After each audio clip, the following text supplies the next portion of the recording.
Welcome along, fellow time travelers and strange historians. This time around, we're going to travel back in time to check out some of my favorite historic photos of Henley-on-Thames. You're going to see some really cool snaps, some of which you may have never seen before. Before I begin, please like and share the show and subscribe to my channel and hit the notification bell. Now please join me around the campfire. Before I tell you too much about Henley-on-Thames, I'm going to tell you a strange ghost story. Check this out. The story of Mary Blandy is one of the most infamous and tragic tales in the history of Henley-on-Thames, marked by betrayal, deceit, and a sensational murder trial that captivated 18th century England. Mary Blandy, the daughter of a wealthy lawyer, was accused of poisoning her father, Francis Blandy, in 1751, a crime that shocked the town and became one of the era's most notorious criminal cases. Mary Blandy was born in 1720 into a well-respected family in Henley-on-Thames. As the only child of Francis Blandy, a prominent lawyer and town clerk, she enjoyed a comfortable upbringing and was considered a well-educated and attractive young woman. Her life took a dramatic turn when she became romantically involved with Captain William Cranstoun, a Scottish nobleman and soldier.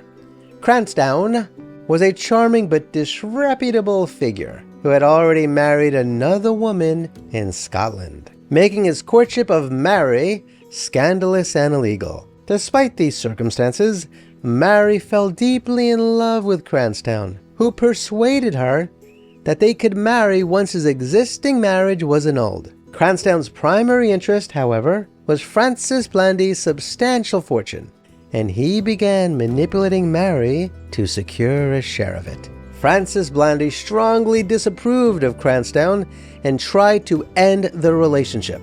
But Mary, blinded by love, continued to see him in secret. Cranstoun convinced Mary to administer what he called a special powder that would make her father warm to him. Unbeknownst to Mary, the powder was arsenic, a deadly poison. In the months leading up to his death, Francis Blandy began suffering from severe illness, experiencing intense stomach pain, vomiting, and other symptoms consistent with arsenic poisoning. Despite his deteriorating condition, Mary continued to administer the powder, believing it would eventually change her father's mind about Cranstoun.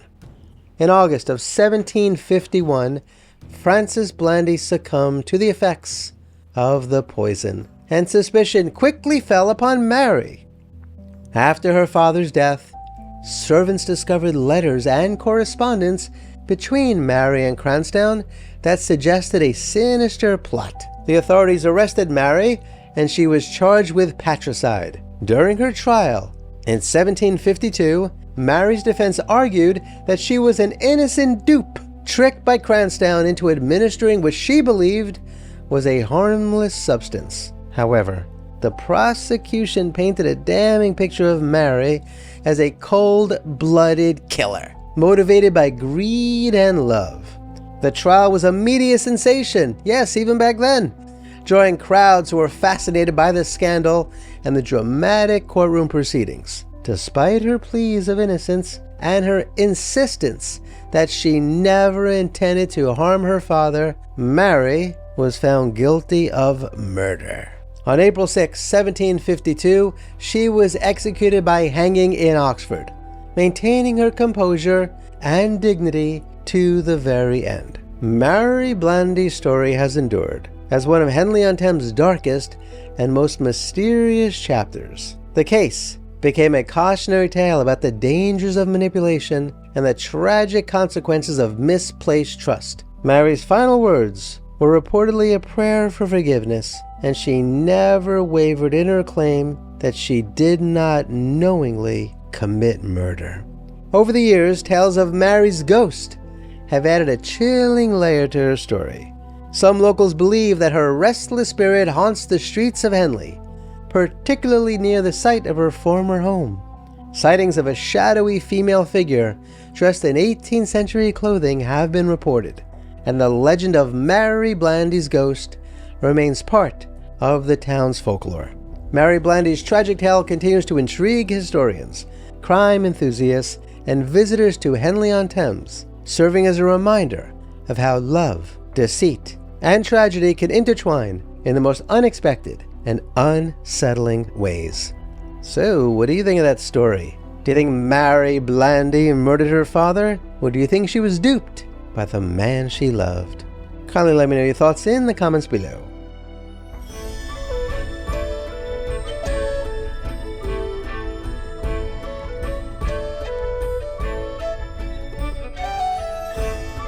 Now, let's talk about Henley-on-Thames. Nestled along the banks of the River Thames in Oxfordshire, England, Henley-on-Thames is a picturesque market town with a rich history dating back to the 12th century, known for its stunning riverside location, historic inns, beautiful architecture, and the world-famous Henley Royal Regatta. The town has long been a symbol of English tradition and charm. However, Henley gained a renewed level of fame in the 20th century as the home of George Harrison, the legendary Beatles guitarist who purchased the iconic Friar Park estate in 1970. Henley-on-Thames was first mentioned in records as early as 1179, when it was granted a charter by King Henry II. By the 13th century, Henley had established itself as a vital trading center, thanks in part to its strategic location along the Thames, which was a crucial route for transporting goods between London and the Midlands. The town flourished as a hub for grain, wool, and other trades, its fortunes rising and falling with the flow of commerce along the river.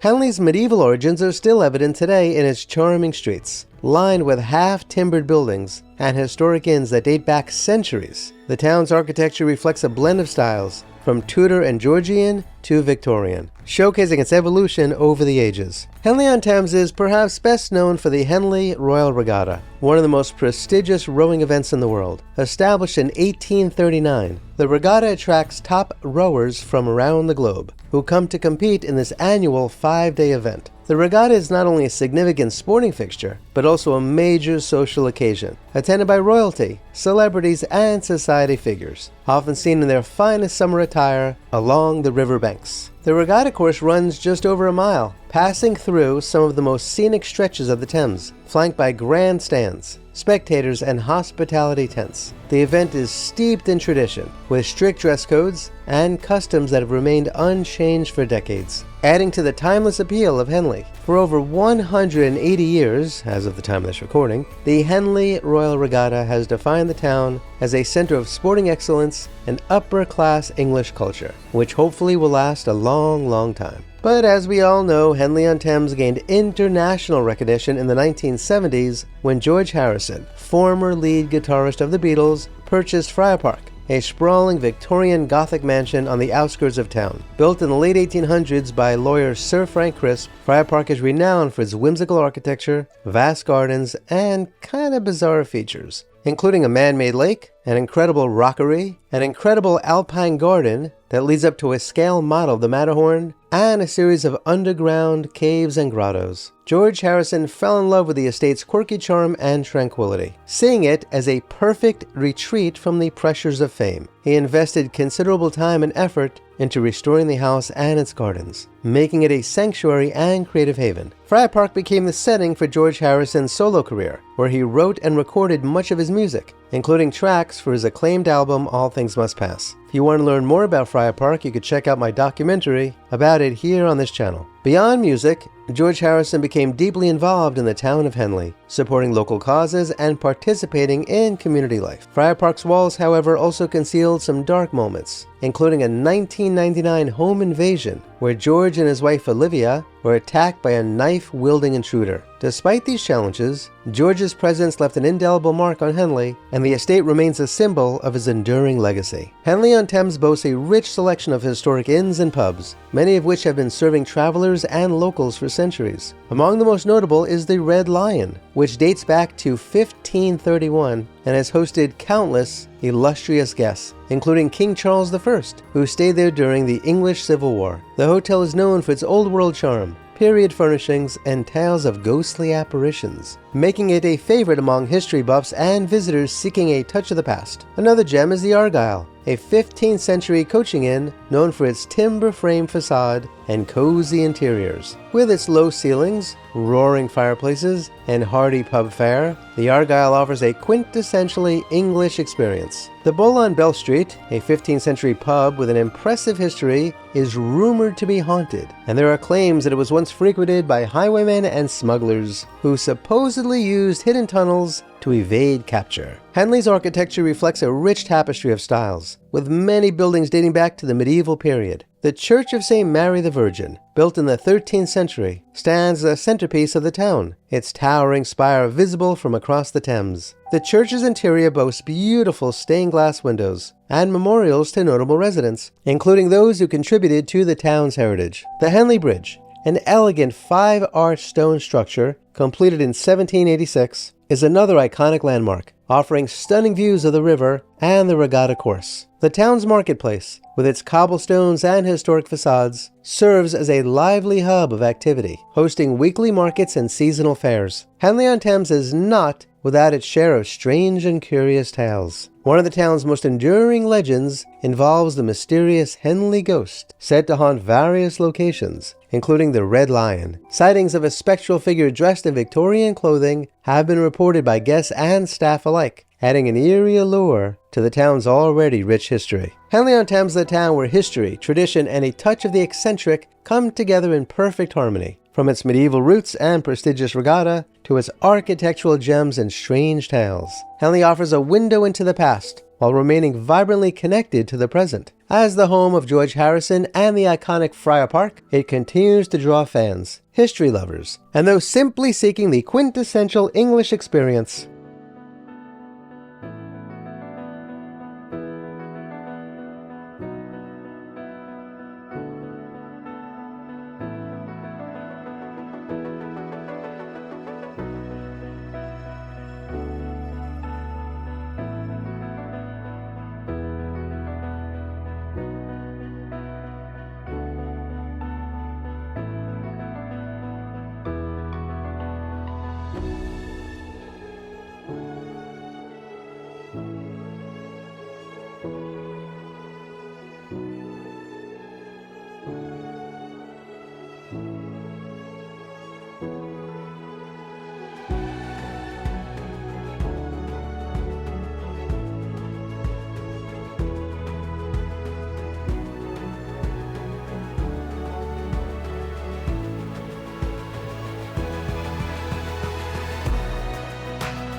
So, what do you think of Henley-on-Thames? If you were rolling in dough, would you live in a place like that? You know I would. Have you ever been there? I visited Henley for the first time during the winter of 2019. Kindly remember to like, share, and subscribe, and hit the notification bell because there will be more shows like this one, and I hope you check those out too. Please check out the links below to learn how to support my research and productions. This channel is sponsored by CampfireShop.com, where you could order the highest quality and exclusive candles, herbal supplements, teas, and more. I would also appreciate it if you could become a member of this channel and or join me on Patreon, where you can watch exclusive videos of places where I've been. You could also leave a super thanks in the comments below. Kindly be kind to all of our fellow Earthlings and please do not harm them. They do not like that. And please do yourself a favor and go to a local shelter and adopt a cat or a dog or both. You and they will be very glad that you did. Until next time, I wish you safe travels on all your journeys.